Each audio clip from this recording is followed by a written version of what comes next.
سورۃ الشمس قرآن پاک کی 91 سورت ہے جو مکی صورتوں میں شامل ہے۔ اس میں اللہ تعالیٰ نے قدرت کی نشانیوں اور انسان کی نیکی اور بدی کی فطری سمجھ کو بیان کیا ہے۔ یہ صورت ہمیں حق و باطل کے درمیان فرق بتاتی ہے اور اس بات پہ زور دیتی ہے کہ کامیابی انہی لوگوں کو ملتی ہے جو اپنے نفس، دل اور خواہشات کو پاک کرتے ہیں اور نیک عمل کرتے ہیں۔ اللہ تعالیٰ اس صورت کا آغاز مختلف قدرتی چیزوں کی قسم کھا کر کرتے ہیں، جیسے سورج اور اس کی روشنی، چاند جو سورج کے پیچھے پیچھے چلتا ہے، دن جب وہ ہر چیز کو روشن کر دیتا ہے، رات جب وہ ہر چیز کو ڈھانپ لیتی ہے، زمین اور آسمان، اور انسان کا نفس، دل و دماغ۔ اللہ تعالیٰ فرماتے ہیں کہ انہوں نے انسان کو نیکی اور بدی دونوں کی پہچان دی ہے۔ ہر انسان کو یہ شعور دیا گیا ہے کہ وہ اچھے اور برے میں فرق کر سکے۔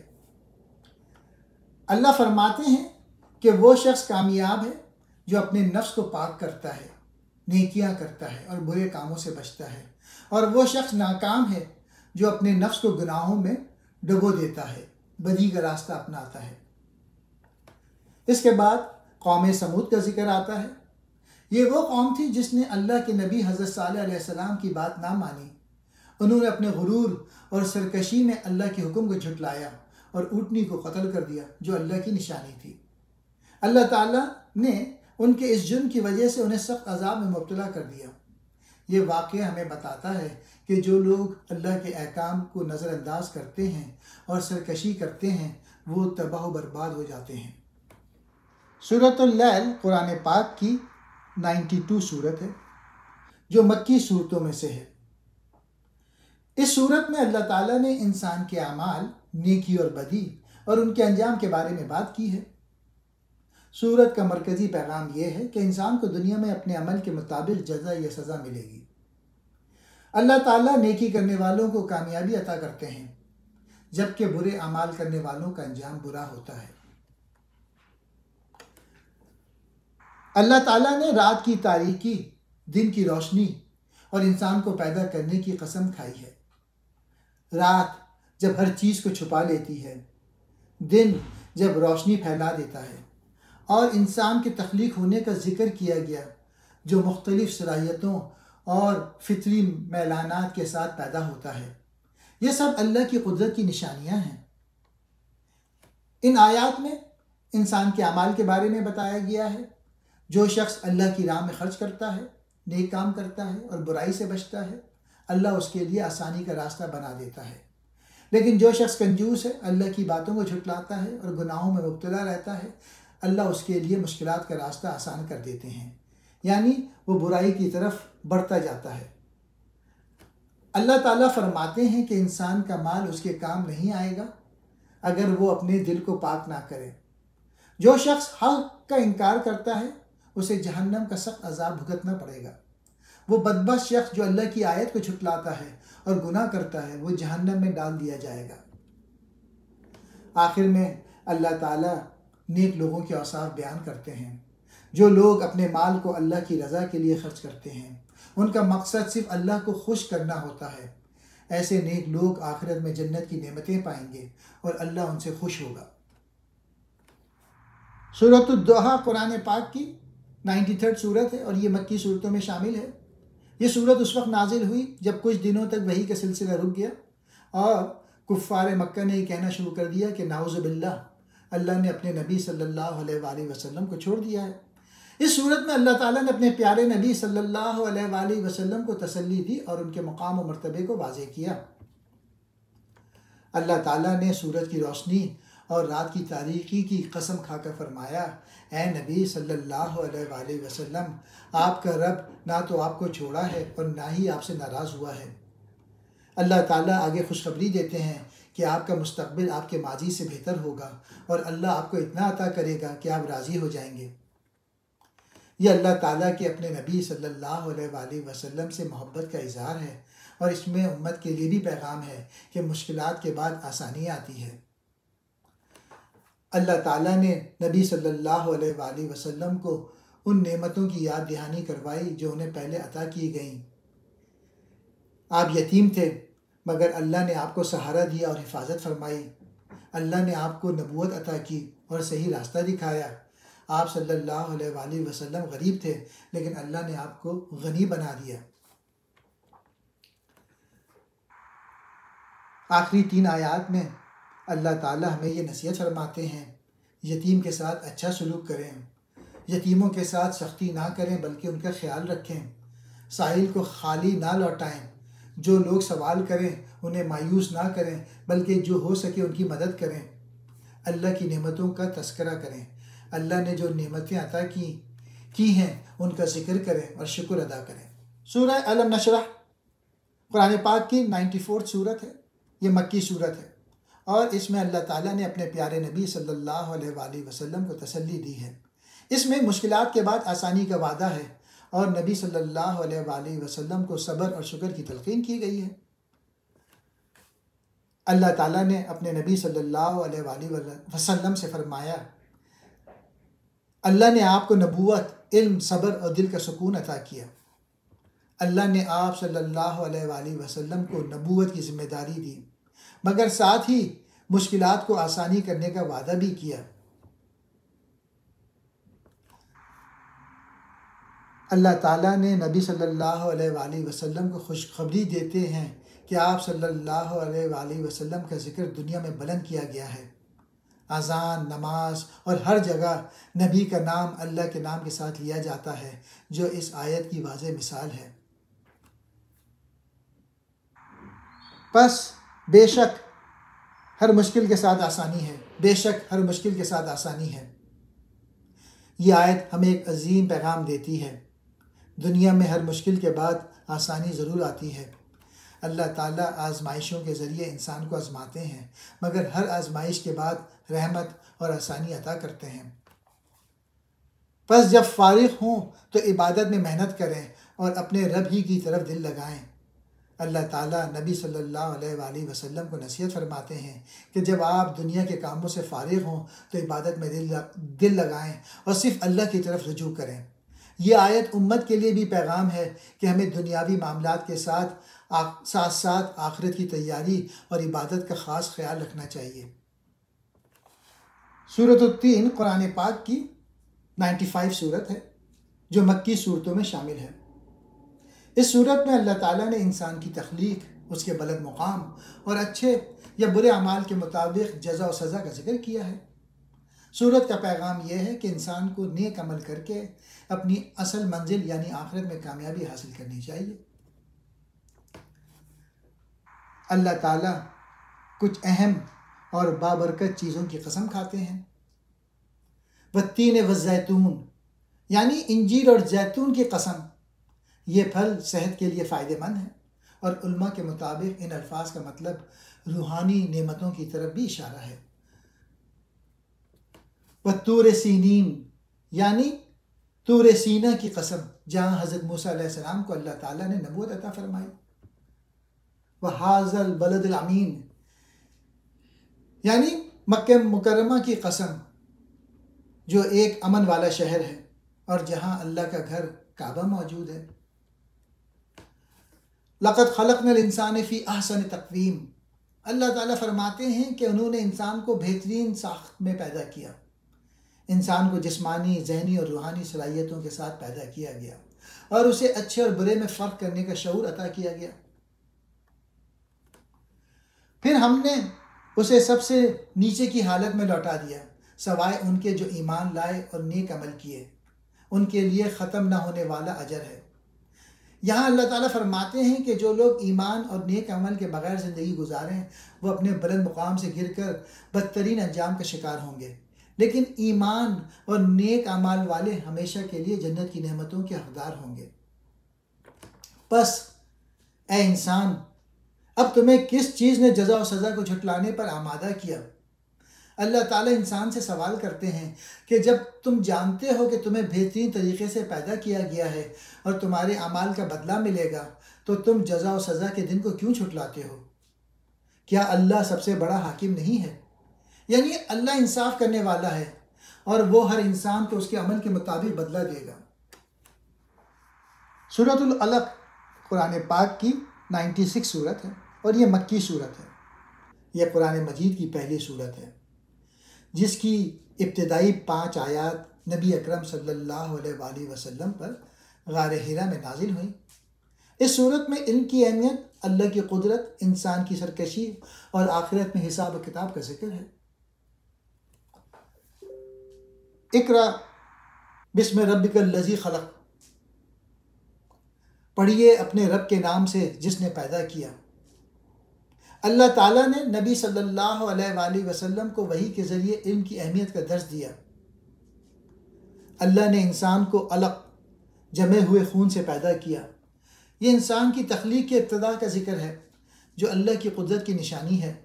پھر اللہ تعالیٰ نے فرمایا، پڑھیے اور آپ کا رب بڑا کریم ہے جس نے قلم کے ذریعے علم سکھایا اور انسان کو وہ سکھایا جو وہ نہیں جانتا تھا۔ اس میں علم اور قرآن کی عظمت کا بیان ہے کیونکہ علم انسان کو ترقی اور ہدایت کی راہ دکھاتا ہے۔ یقیناً انسان سرکشی کرتا ہے جب وہ اپنے آپ کو خود کفیل دیکھتا ہے۔ جب انسان دنیاوی مال و دولت حاصل کرتا ہے تو بعض اوقات وہ تکبر اور غرور میں مبتلا ہو جاتا ہے اور اللہ کی نافرمانی کرتا ہے۔ اللہ تعالیٰ خبردار کرتے ہیں کہ انسان کو اپنے انجام کے بارے میں سوچنا چاہیے کیونکہ اسے واپس اللہ کے پاس لوٹ کر جانا ہے۔ کیا آپ نے اس شخص کو دیکھا جو ایک بندے کو نماز پڑھنے سے روکتا ہے؟ یہ آیت مکہ کے ایک ظالم سردار ابو جہل کے بارے میں نازل ہوئی جو نبی صلی اللہ علیہ وآلہ وسلم کو نماز پڑھنے سے روکنے کی کوشش کرتا تھا۔ اللہ تعالیٰ نے ابو جہل کے رویے کی مذمت کی اور فرمایا کہ جو شخص اللہ کی عبادت سے روکتا ہے وہ برے انجام کا مستحق ہے۔ ہرگز نہیں، اگر وہ باز نہ آیا تو ہم اس کی پیشانی کے بال پکڑ کر گھسیٹیں گے، وہ جھوٹی اور خطا کار پیشانی۔ اللہ تعالیٰ ابو جہل کو سخت تنبیہ کرتے ہیں کہ اگر وہ اپنی سرکشی سے باز نہ آیا تو قیامت کے دن اسے ذلیل و رسوا کیا جائے گا۔ آخر میں اللہ نبی صلی اللہ علیہ وآلہ وسلم کو حکم دیتے ہیں کہ وہ جھٹلانے والوں کی باتوں کی پرواہ نہ کریں اور اللہ کے قریب ہو جائیں۔ آپ اللہ کے سامنے سجدہ کریں اور اس کا قرب حاصل کریں۔ سورۃ القدر قرآن پاک کی 97ویں صورت ہے اور یہ مکی صورت ہے۔ اس میں شب قدر کی عظمت اور اہمیت بیان کی گئی ہے جو رمضان المبارک کے آخری عشرے میں آتی ہے۔ یہ وہ رات ہے جس میں قرآن مجید نازل ہوا اور اس رات کی عبادت کو 1000 مہینوں کی عبادت سے بہتر قرار دیا گیا ہے۔ بے شک ہم نے اسے شب قدر میں نازل کیا۔ اللہ تعالیٰ فرماتے ہیں کہ قرآن مجید کو شب قدر میں نازل کیا گیا۔ شب قدر کو یہ عظمت اور برکت قرآن کے نزول کی وجہ سے ملی۔ اور آپ کو کیا معلوم کہ شب قدر کیا ہے؟ اللہ تعالیٰ اس آیت میں شب قدر کی عظمت اور اہمیت کو واضح کر رہے ہیں کہ یہ رات کتنی عظیم ہے۔ شب قدر 1000 مہینوں سے بہتر ہے۔ یہ رات عبادت اور دعا کے لحاظ سے اتنی برکت والی ہے کہ اس میں کی جانے والی عبادت 83 سال اور 4 مہینوں یعنی ہزاروں مہینوں کی عبادت سے بھی زیادہ افضل ہے۔ یہ اللہ تعالیٰ کا اپنے بندوں پر عظیم انعام ہے کہ وہ صرف ایک رات کی عبادت سے اتنا بڑا اجر عطا کرتے ہیں۔ اس میں فرشتے اور روح حضرت جبرائیل علیہ السلام اپنے رب کے حکم سے ہر کام کے لیے اترتے ہیں۔ اس بابرکت رات میں بے شمار فرشتے زمین پر اترتے ہیں اور اللہ کے بندوں کے لیے دعا کرتے ہیں۔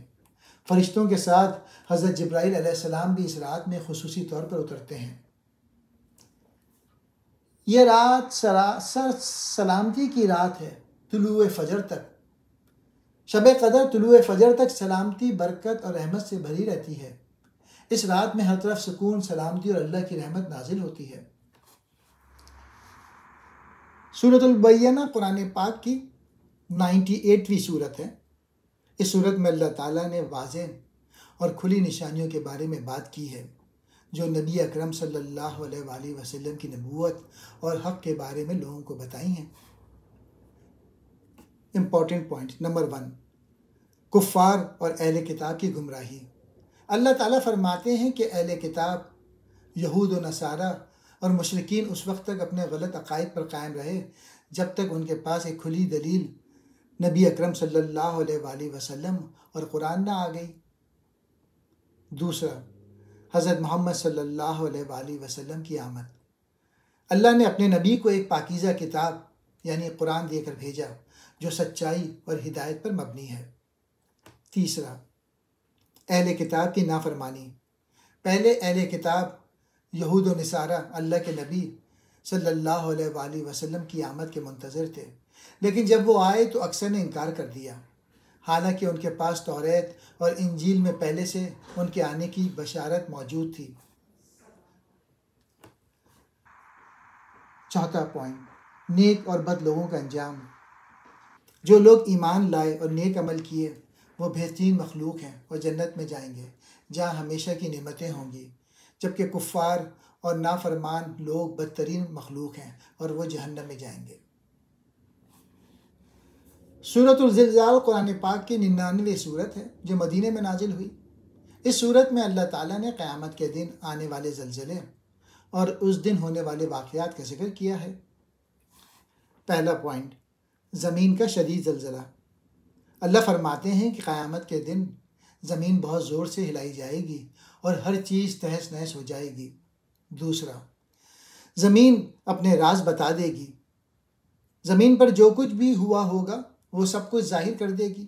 جو بھی نیک یا بد اعمال کیے گئے ہوں گے وہ سب لوگوں کے سامنے آ جائیں گے۔ تیسرا، انسان حیران ہو جائے گا۔ لوگ حیران ہوں گے کہ زمین یہ سب کچھ کیسے بتا رہی ہے، لیکن یہ سب کچھ اللہ کے حکم سے ہوگا۔ چوتھا، ہر چھوٹے بڑے عمل کا بدلہ۔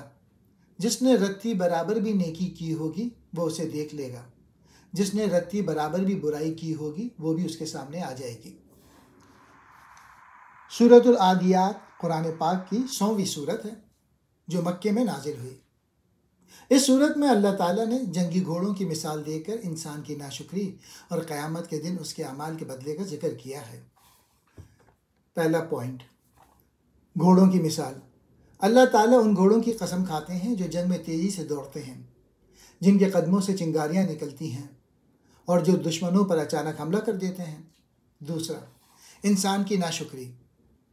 اس زبردست مثال کے بعد اللہ تعالیٰ فرماتے ہیں کہ انسان بہت ناشکرا ہے، وہ اللہ کی بے شمار نعمتیں پانے کے باوجود شکر ادا نہیں کرتا۔ تیسرا، دنیا کی محبت۔ انسان کو دنیا اور دولت سے بہت زیادہ محبت ہوتی ہے اور وہ آخرت کو بھول جاتا ہے۔ چوتھا، قیامت کے دن اعمال کا حساب۔ قیامت کے دن قبروں میں موجود تمام مردے زندہ کیے جائیں گے، دلوں میں چھپی ہوئی نیتیں اور اعمال ظاہر ہو جائیں گے۔ اللہ ہر چیز سے باخبر ہے اور ہر ایک کو اس کے عمل کے مطابق بدلہ دے گا۔ سورۃ القاریہ قرآن پاک کی 101ویں سورت ہے جو مکے میں نازل ہوئی۔ اس سورت میں قیامت کے ہولناک مناظر اور اس دن لوگوں کے انجام کا ذکر کیا گیا ہے۔ پہلا پوائنٹ، قیامت کی ہولناکی۔ اللہ تعالیٰ فرماتے ہیں کہ القاریہ یعنی وہ عظیم اور خوفناک حادثہ کیا ہے۔ قیامت کا دن ایسا ہوگا کہ لوگ بکھرے ہوئے پتنگوں کی طرح ادھر ادھر بھاگ رہے ہوں گے۔ پہاڑ ایسے ہوں گے جیسے دھنی ہوئی رنگ برنگی اون، یعنی بالکل ہلکے اور بے وزن ہو جائیں گے۔ دوسرا، اعمال کا وزن۔ جس شخص کے نیک اعمال کا پلڑا بھاری ہوگا وہ جنت میں عزت کی زندگی گزارے گا، اور جس کے نیک اعمال ہلکے ہوں گے اس کا ٹھکانہ ہاویہ یعنی جہنم کی گہرائی ہوگا۔ تیسرا، جہنم کی ہولناکی۔ اللہ تعالیٰ فرماتے ہیں کہ تمہیں کیا معلوم ہاویہ کیا ہے، یہ بہت شدید اور دہکتی ہوئی آگ ہے۔ سورہ تکاثر قرآن پاک کی 102ویں سورت ہے جو مکے میں نازل ہوئی۔ اس سورت میں اللہ تعالیٰ نے دنیا کی محبت اور اس میں مشغول ہونے کے نقصان اور آخرت میں اس کے انجام کو بیان کیا ہے۔ پہلا پوائنٹ، دنیا کی چیزوں میں مقابلہ انسان کو غافل کر دیتا ہے۔ اللہ تعالیٰ فرماتے ہیں کہ لوگوں کو زیادہ مال، دولت اور دنیاوی چیزیں جمع کرنے کے حرص نے غافل کر دیا ہے۔ لوگ اپنی دولت، اولاد، جائیداد اور دنیا کی چیزوں میں ایک دوسرے سے بڑھنے کی کوشش میں لگے رہتے ہیں۔ دوسرا، موت کے بعد حقیقت واضح ہو جائے گی۔ اللہ فرماتے ہیں کہ جب تم قبر میں جاؤ گے تو تمہیں سمجھ آئے گا کہ اصل حقیقت کیا تھی، لیکن اس وقت احساس کرنے کا کوئی فائدہ نہیں ہوگا کیونکہ دنیا کا وقت ختم ہو چکا ہوگا۔ تیسرا، قیامت کے دن سوال ہوگا۔ قیامت کے دن اللہ ہر نعمت کے بارے میں سوال کرے گا کہ تمہیں جو کچھ دیا گیا تھا اس کا کیا استعمال کیا۔ یہ سوال ہر نعمت کے بارے میں ہوگا، جیسے صحت، مال، وقت، علم اور دیگر دنیاوی چیزیں۔ سورۃ العصر قرآن پاک کی 103ویں سورت ہے جو مکے میں نازل ہوئی۔ یہ سورت بہت مختصر لیکن نہایت جامع ہے، جس میں انسان کی حقیقی کامیابی اور ناکامی کا راز بیان کیا گیا ہے۔ پہلا پوائنٹ، وقت، عصر کی قسم۔ اللہ تعالیٰ عصر یعنی زمانے یا وقت کی قسم کھا کر فرماتے ہیں کہ تمام انسان خسارے میں ہیں۔ وقت کی قسم اس لیے کھائی گئی ہے کہ وقت بہت قیمتی ہے اور جو اسے ضائع کرتا ہے وہ نقصان اٹھاتا ہے۔ دوسرا، کامیاب کون لوگ ہیں؟ اللہ تعالیٰ نے 4 چیزوں کو کامیابی کے اصول قرار دیا ہے۔ پہلا، ایمان، اللہ اور اس کے رسول صلی اللہ علیہ وآلہ وسلم پر سچا ایمان لانا۔ دوسرا، نیک عمل، اچھے کام کرنا جیسے نماز، صدقہ اور لوگوں کے ساتھ بھلائی کرنا۔ تیسرا، حق کی تلقین، سچائی، دیانتداری اور اسلام کے پیغام کو پھیلانا۔ چوتھا، صبر کی نصیحت، مشکلات میں ثابت قدم رہنا اور دوسروں کو بھی صبر کی تلقین کرنا۔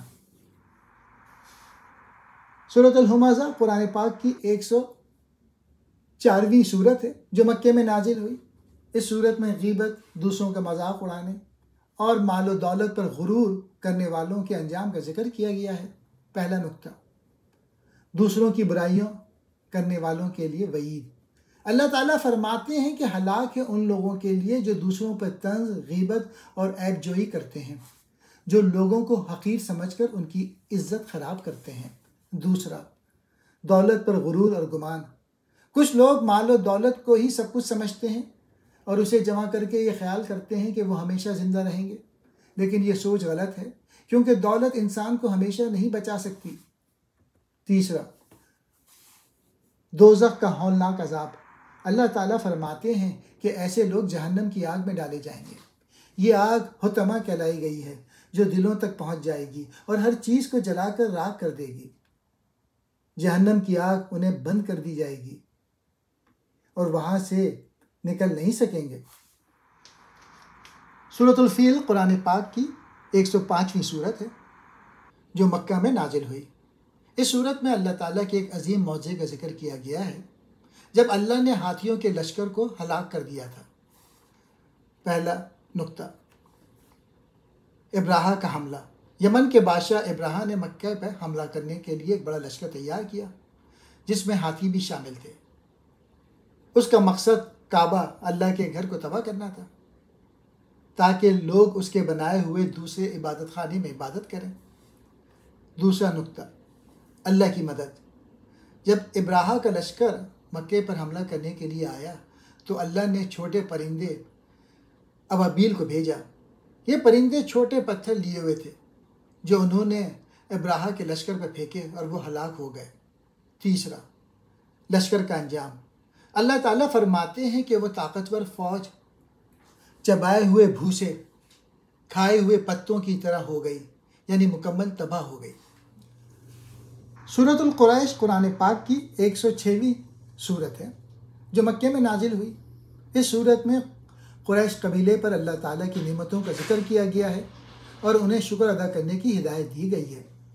پہلا پوائنٹ، قریش قبیلے پر اللہ کا خاص انعام۔ اللہ تعالیٰ نے قریش قبیلے کو امن اور تجارت کی بڑی نعمتیں عطا کی۔ وہ سردیوں میں یمن اور گرمیوں میں شام کا تجارتی سفر کرتے تھے اور انہیں کوئی خطرہ نہیں ہوتا تھا۔ دوسرا نکتہ، اللہ کی عبادت کا حکم۔ اللہ تعالیٰ فرماتے ہیں کہ قریش کو چاہیے کہ وہ اللہ کی عبادت کریں کیونکہ وہی انہیں کھانے کو دیتا ہے اور خوف سے محفوظ رکھتا ہے۔ اللہ نے انہیں بھوک سے بچایا اور امن دیا، اس لیے انہیں شکر ادا کرنا چاہیے۔ سورۃ الماعون قرآن پاک کی 107ویں سورت ہے جو مکے میں نازل ہوئی۔ اس سورت میں منافقوں بے رحم لوگوں اور دین سے غافل افراد کے کردار کو واضح کیا گیا ہے۔ پہلا نقطہ، قیامت کو جھٹلانے والوں کی نشانی۔ اللہ تعالیٰ فرماتے ہیں کہ جو لوگ قیامت اور حساب و کتاب کو نہیں مانتے، ان کی نشانی یہ ہے کہ وہ یتیموں کے ساتھ سختی اور ظلم کرتے ہیں، وہ غریبوں اور مسکینوں کو کھانے کی ترغیب نہیں دیتے، یعنی دوسروں کی مدد نہیں کرتے۔ دوسرا نقطہ، ریاکارانہ عبادت۔ اللہ تعالیٰ ایسے نمازیوں کی مذمت کرتے ہیں جو محض دکھاوے کے لیے نماز پڑھتے ہیں، لیکن ان کے دل میں اللہ کا خوف اور اخلاص نہیں ہوتا۔ وہ نماز میں سستی اور لاپرواہی برتتے ہیں اور اس کا حق ادا نہیں کرتے۔ تیسرا پوائنٹ، چھوٹی چھوٹی بھلائیاں بھی نہ کرنا۔ یہ لوگ معمولی چیزیں دینے سے بھی گریز کرتے ہیں، جیسے کسی ضرورت مند کو تھوڑا سا سامان یا مدد دینا۔ ان کے دل میں دوسروں کے لیے ہمدردی نہیں ہوتی۔ یہ صورت ہمیں سکھاتی ہے کہ ہمیں دل سے اللہ کی عبادت کرنی چاہیے، غریبوں کی مدد کرنی چاہیے اور دوسروں کے ساتھ نرمی اور حسن سلوک سے پیش آنا چاہیے۔